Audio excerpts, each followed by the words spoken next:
Shalom sahabat Gebada, apa kabar hari ini? Sangat senang sekali dapat bertemu dengan saudara-saudari semua dalam gerakan Baca, Dengar Alkitab atau Gebada. Hari ini kita akan bersama-sama membaca dan merenungkan kitab Yeremia dari pasal 11 sampai 13. Saudara tahu, disitulah Tuhan menunjukkan kepada Yeremia di ayat-ayat ini, di mana dosa Yehuda karena melanggar perjanjian. Awal dari ketidaktaatan mereka adalah hari saat bangsa Israel dibawa keluar dari tanah Mesir. Dan sejarahnya jauh lebih mendalam daripada yang kita bayangkan. Bahkan sampai momentum ini, meski sudah diperingatkan berulang-ulang kali, mereka tidak juga mau mendengar. Sebaliknya, mereka hidup berdasarkan sifat keras kepala yang berasal dari hati mereka yang jahat. Jadi, seberapapun kerasnya Yeremia membela dan memohon kepada Tuhan, mengatakan kepadanya bahwa mereka tidak dapat menghindari bencana dan penghakiman yang akan mereka hadapi. Bahkan Allah sampai memerintahkan Nabi Yeremia untuk tidak mendoakan orang-orang tersebut. So tragic. Dikatakan bahwa hal ini terjadi karena Israel dan Yehuda melanggar perjanjian yang mereka buat dengan Tuhan dan mengabdi kepada Baal, dewa-dewa lain. Perbuatan jahat mereka tidak berhenti sampai di sini. Di antara penduduk Yehuda, orang Anatot bahkan berencana membunuh Yeremia. Hal ini tidak ada bedanya dengan menentang Tuhan. Yeremia juga hampir dibunuh oleh bangsanya karena mengajukan pertanyaan kepada Tuhan. Ya Tuhan, mengapakah mujur hidup orang-orang fasik? Sentosa semua orang yang berlaku tidak setia. Terhadap doa Yeremia untuk membalas dendam terhadap orang-orang yang menyakitinya, jawaban Allah yang terasa dingin mengatakan, kamu jangan percaya pada siapapun. Tuhan merasakan kekecewaan yang mendalam saat memutuskan untuk menghakimi Yehuda. Hal ini tergambar dari pernyataannya. Banyak gembala telah merusakkan kebun anggurku, memijak-mijak tanahku, dan membuat tanah kedambaanku menjadi padang gurun yang sunyi, sepi. Disinilah kita bisa merasakan betapa sulitnya hati Tuhan, sedih hati Tuhan, saat tidak punya pilihan selain menghukum umatnya. Karena ia sebenarnya sangat mengasihi mereka, mengasihi saudara dan saya. Kesombongan bangsa Yehuda yang tidak mengetahui isi hati Tuhan memang tiada habisnya. Diberitahukan bahwa sabuk dan kantong kulit anggur di pinggang akan segera membusuk dan tidak berguna lagi. Namun kantong kulit yang penuh dengan anggur itu akan pecah. Oleh karena itu, janganlah sombong, saudara. Namun, orang Yehuda masih saja tuli dan buta. Mereka tidak bisa mendengarkan dan juga tidak menyadari akan firman Tuhan. Dikatakan, jika kamu tidak mau mendengarkannya, aku akan menangis di tempat yang tersembunyi oleh karena kesombongan. Air mataku akan berlinang-linang, bahkan akan bercucuran, oleh sebab kawanan domba Tuhan diangkut tertawan. Di tengah kebebalan dan kesombongan rakyat Yehuda, Yeremia menitikan air mata bagi mereka yang akan binasa. Air mata ini bukan hanya ungkapan kesedihan Yeremia, tapi juga cerminan air mata Allah bagi umatnya, bagi saudara dan saya. Di balik kesedihan tersebut terkandung kasih Allah yang begitu mendalam, namun penuh kepedihan bagi umatnya. Mari kita bersama membaca dan mendengarkan pembacaan kitab Yeremia dari pasal 11 sampai 13 dalam Gebada.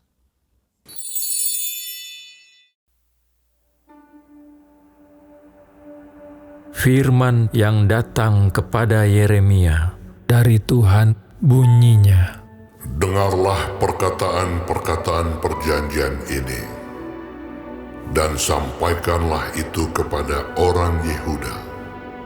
dan kepada penduduk Yerusalem. Katakanlah kepada mereka, beginilah firman Tuhan Allah Israel. Terkutuklah orang yang tidak mendengarkan perkataan-perkataan perjanjian ini, yang telah kuperintahkan kepada nenek moyangmu pada waktu mereka kubawa keluar dari tanah Mesir, dari dapur peleburan besi, dengan berfirman, dengarkanlah suaraku, dan lakukanlah segala apa yang kuperintahkan kepadamu, maka kamu akan menjadi umatku, dan aku akan menjadi Allahmu. Sehingga aku dapat menepati sumpah yang telah kuikrarkan kepada nenek moyangmu, untuk memberikan kepada mereka tanah yang berlimpah-limpah susu dan madunya, seperti halnya pada waktu ini. Lalu jawabku, begitulah hendaknya ya Tuhan.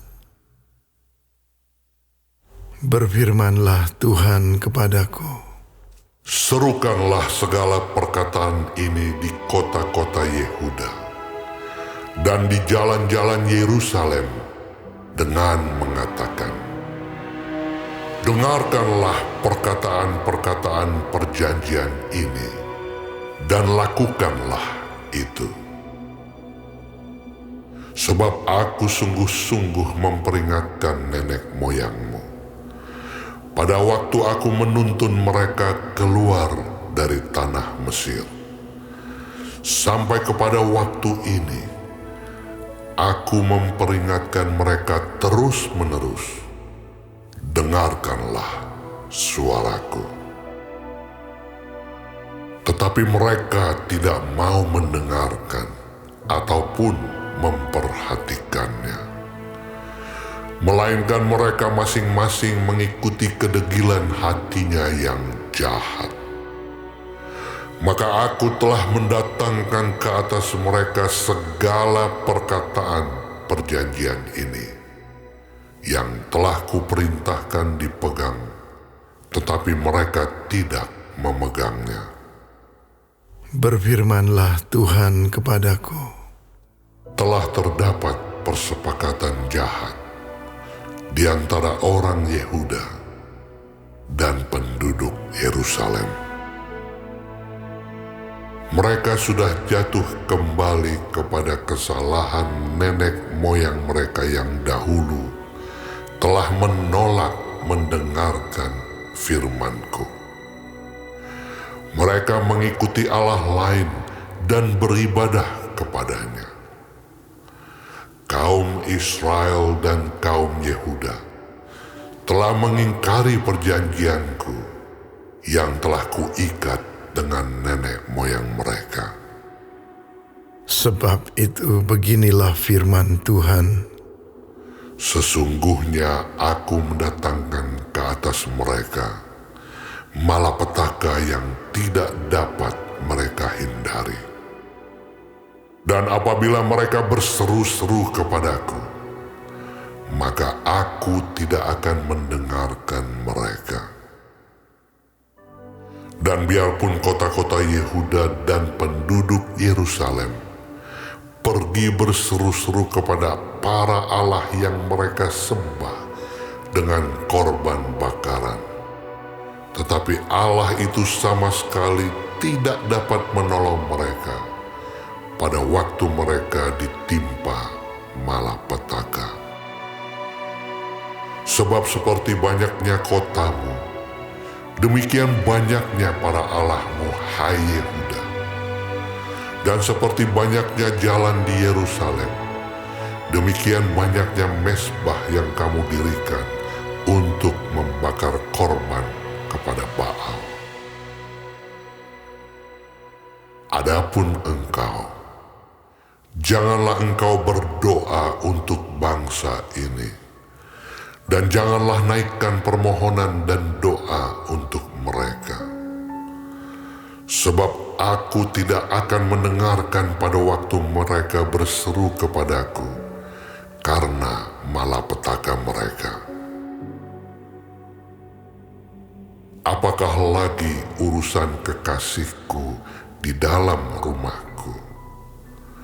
Bukankah ia sudah melaksanakan rancangan-rancangan yang jahat?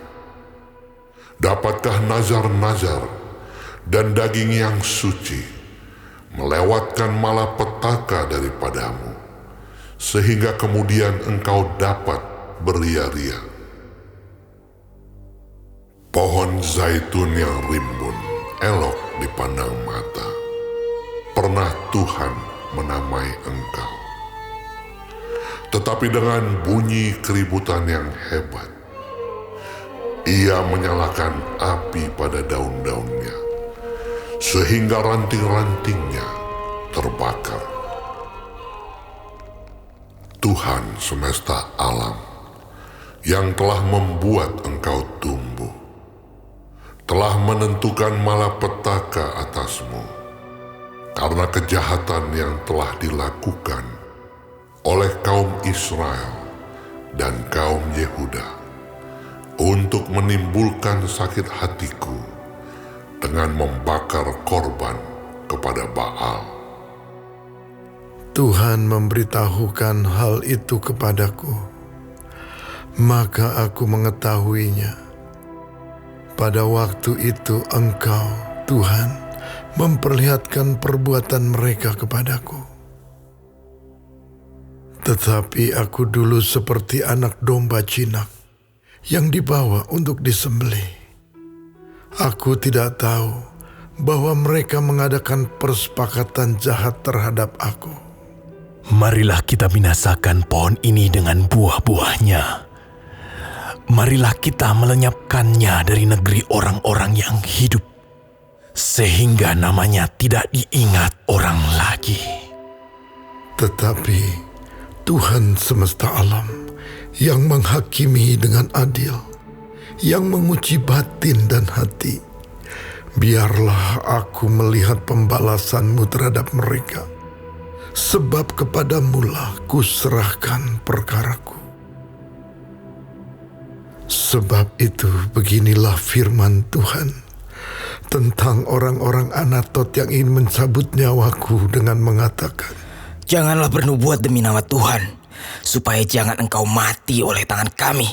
Sebab itu beginilah firman Tuhan semesta alam. Sesungguhnya aku akan menghukum mereka. Pemuda-pemuda mereka akan mati oleh pedang.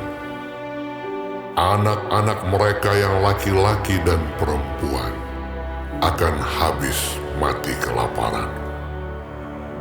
Tidak ada yang tinggal hidup di antara mereka, sebab aku akan mendatangkan malapetaka kepada orang-orang Anatot pada tahun hukuman mereka.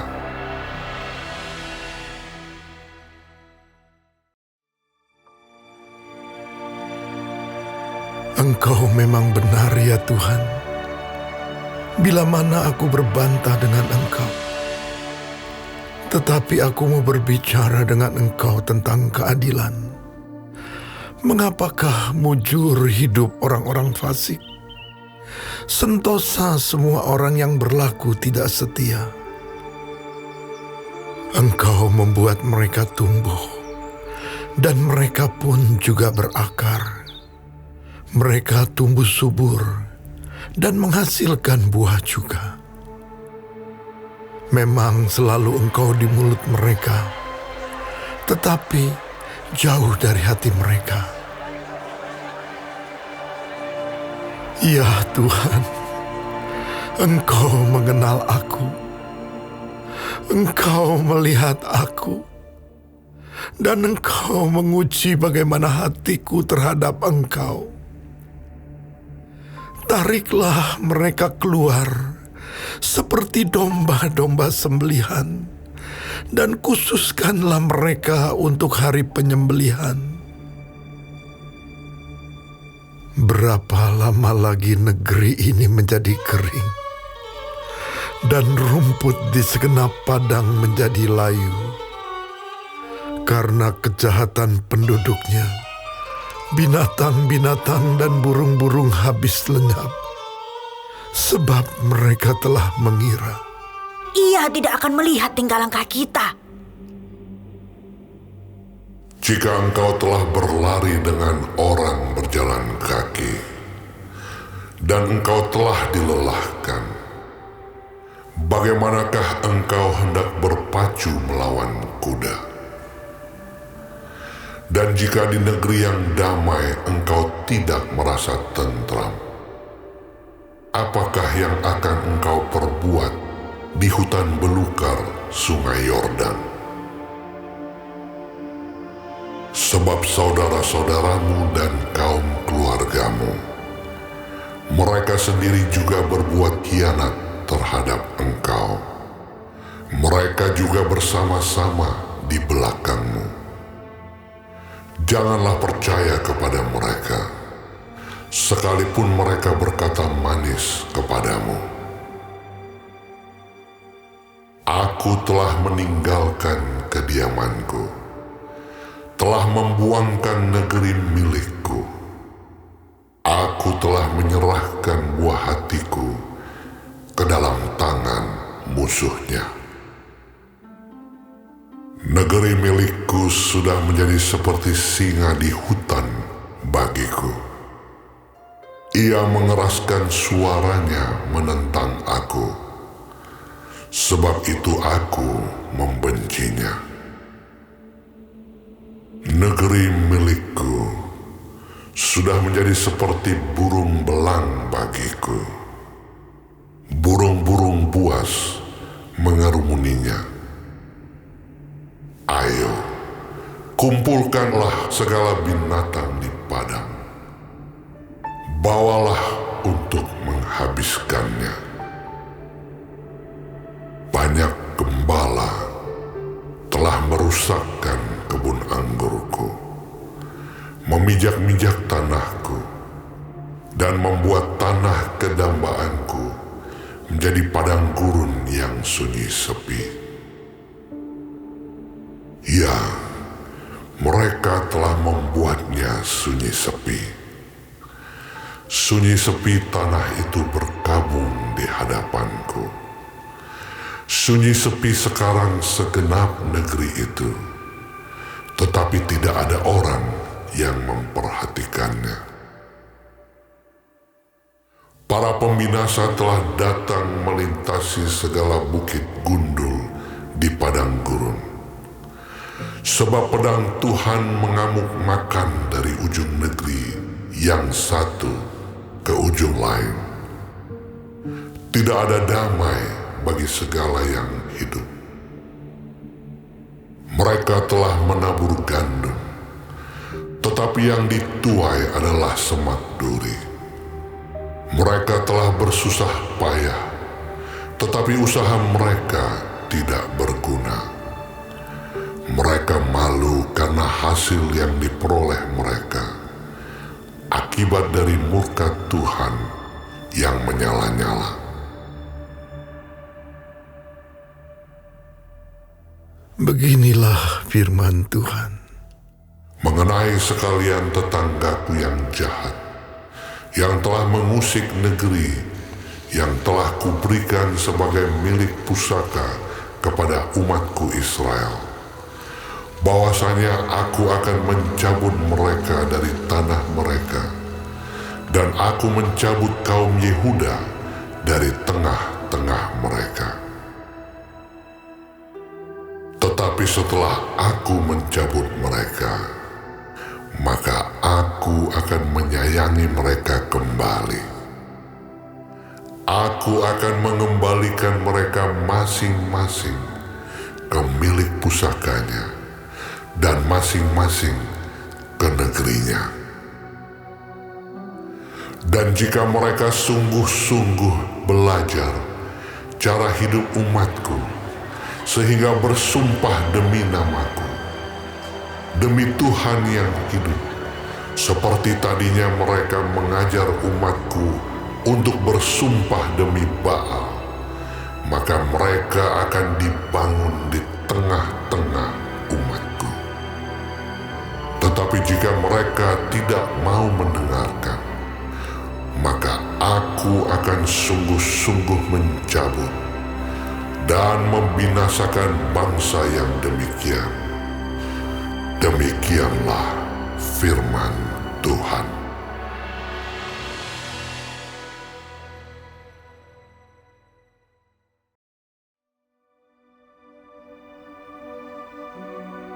Beginilah firman Tuhan kepadaku. Pergilah membeli ikat pinggang lenan. Ikatkanlah itu pada pinggangmu, tetapi jangan kau celupkan ke dalam air. Maka aku membeli ikat pinggang seperti yang difirmankan Tuhan, lalu mengikatkannya pada pinggangku. Sesudah itu, datanglah firman Tuhan kepadaku untuk kedua kalinya. Bunyinya, Ambillah ikat pinggang yang telah kau beli, dan yang sekarang pada pinggangmu itu. Pergilah segera ke sungai Efrat untuk menyembunyikannya di sana, di celah-celah bukit batu. maka pergilah aku, lalu menyembunyikannya di pinggir sungai Efrat, seperti yang diperintahkan Tuhan kepadaku.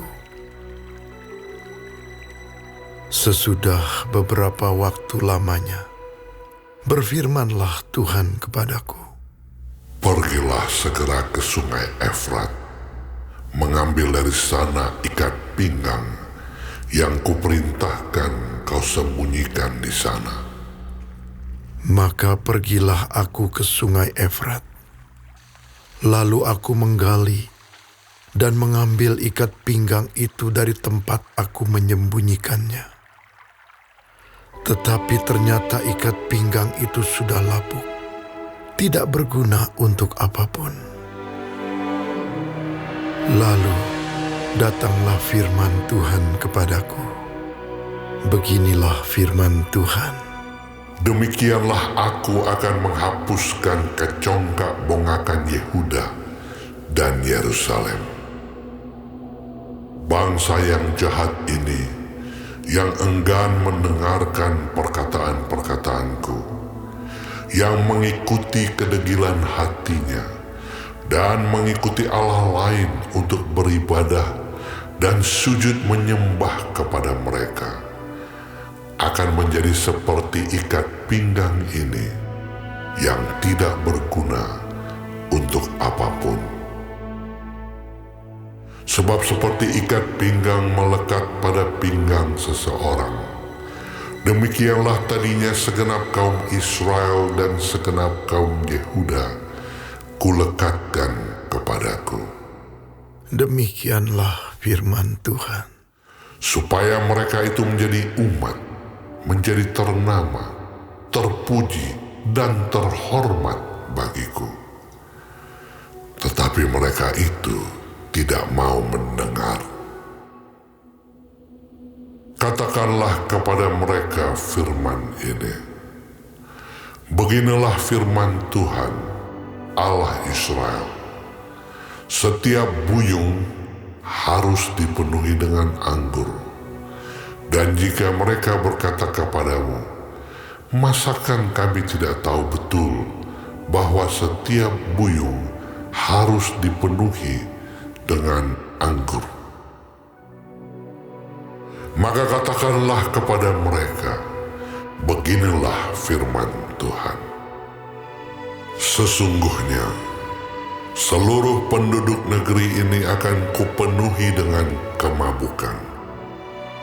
Para raja yang duduk di atas tahta Daud, para imam, para nabi, dan seluruh penduduk Yerusalem. Aku akan membantingkan seorang kepada yang lain sampai mereka hancur. Bapa-bapa dengan anak-anaknya. Demikianlah firman Tuhan. Aku akan membinasakan mereka tanpa belas kasihan, tanpa merasa sayang, dan tanpa ampun. Dengarlah, pasanglah telingamu, janganlah kamu tinggi hati, sebab Tuhan telah berfirman, permuliakanlah Tuhan Allahmu. Sebelum Ia membuat hari menjadi gelap, sebelum kakimu tersandung di atas bukit-bukit yang diliputi senja, sementara kamu menanti-nantikan terang, tetapi Ia menjadikan hari kelam pekat dan mengubahnya menjadi gelap gulita. Jika kamu tidak mau mendengarkannya, aku akan menangis di tempat yang tersembunyi oleh karena kesombonganmu. Air mataku akan berlinang-linang, bahkan akan bercucuran, oleh sebab kawanan domba Tuhan diangkut tertawan. Katakanlah kepada raja dan kepada ibu suri, duduklah di tempat yang rendah sekali, sebab mahkota kemuliaanmu sudah turun dari kepalamu. Kota-kota tanah Negeb sudah ditutup gerbangnya, dan tidak ada seorang pun yang membukanya. Segenap Yehuda sudah diangkut ke dalam pembuangan, diangkut ke dalam pembuangan seluruhnya. Layangkanlah matamu, hai Yerusalem, dan lihatlah, ada orang-orang datang dari utara. Di manakah kawanan ternak yang diberikan kepadamu, kambing domba yang menjadi kemuliaanmu? Apakah yang kau katakan apabila diangkat menjadi kepalamu orang-orang yang kau perlakukan sebagai pacar? Bukankah kesakitan akan menyergap engkau seperti halnya seorang perempuan yang melahirkan? Dan apabila engkau bertanya dalam hatimu, mengapakah semuanya ini menimpa aku? Karena banyaknya kesalahanmu lah, maka disingkapkan ujung kainmu, dan engkau diperkosa. Dapatkah orang Ethiopia mengganti kulitnya, atau macan tutul mengubah belangnya? Masakan kamu dapat berbuat baik, hai orang-orang yang membiasakan diri berbuat jahat? Aku akan menghamburkan mereka seperti sekam yang diterbangkan angin padang gurun. Itulah nasibmu, bagianmu yang telah kuukur untukmu. Demikianlah firman Tuhan. Karena engkau melupakan aku dan mempercayai dusta, aku pun juga akan mengangkat ujung kainmu sampai kepada mukamu, sehingga kelihatan auratmu. Zinahmu dan ringkikmu, persundalanmu yang mesum di atas bukit-bukit dan di padang-padang. Aku sudah melihat perbuatanmu yang keji itu. Celakalah engkau, hai Yerusalem. Berapa lama lagi hingga engkau menjadi